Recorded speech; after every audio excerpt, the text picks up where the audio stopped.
Now, I want to ask you about Morgan Gazer, who was captured, thankfully, by Illinois police after she cut off her ankle bracelet monitoring device and fled. This girl's only 23. I thought she was still behind bars for repeatedly stabbing a classmate to supposedly appease Slender Man. You'll remember that case, Slender Man, a fictional character. It's a case, Alex, that shocked and fascinated America and the world. There's been documentaries, there's been films about it.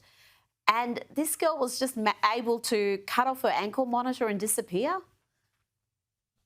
Well, yeah, Rita, the kind of creepiest and weirdest part of this whole incident is that when she was 12 years old, and she stabbed this woman, her and her friend stabbed another young girl.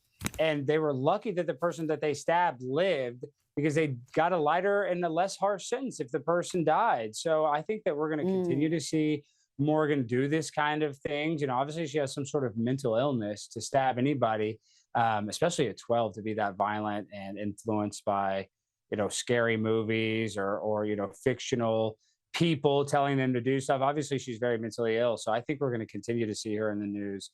And she's basically been raised in a prison. So she probably doesn't even know how to function in the outside world, growing up in group homes. So it's not a good situation. I don't feel too bad for her, but I know she was a kid, so people can't change. But, there is a saying, a zebra can't change their stripes too.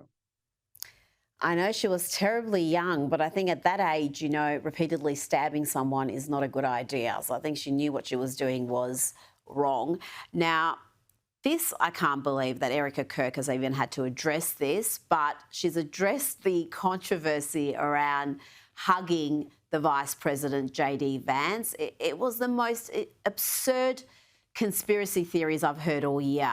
All these lefties suggesting she had acted inappropriately and that there was something happening between her and J.D. Vance. I'm going to play you the full hug so you know precisely what triggered thousands of lefties.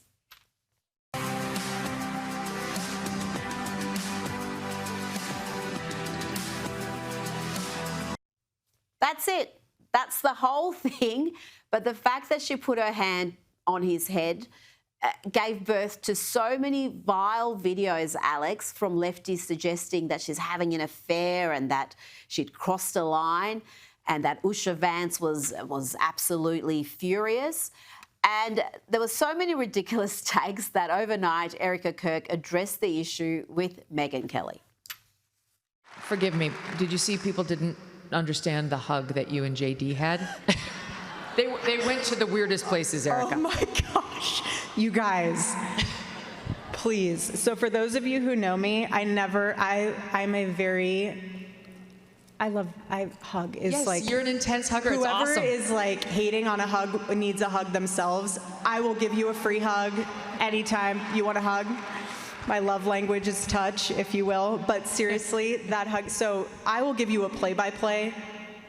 Walking, they just played the emotional video. I'm walking over, he's walking over, I'm starting to cry. He says, he's so proud of you. And I say, God bless you. And I touch the back of his head. Anyone who I've hugged that I have touched the back of your head when I hug you, I always say, God bless you.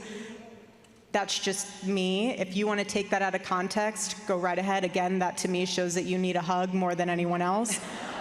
So if anyone... They were acting like you touched the back of his ass. I feel like I wouldn't get as much hate if I did that versus... Alex, what can you say? I just feel so bad that she had to address that. I'm happy that Erica did address it and laugh it off because it's absolutely ridiculous. And, let's be real. She just lost her husband. She's grieving and she's having an emotional moment with the vice president of the United States. So the fact that she gave him a hug and people want to create all these fake narratives is absolutely absurd. And people will take any sort of shot at Charlie's legacy. And this is another case where all these people got clout for, commenting on Charlie's death. Now they're trying to go after Erica. It's absolutely disgusting and nothing was inappropriately done whatsoever.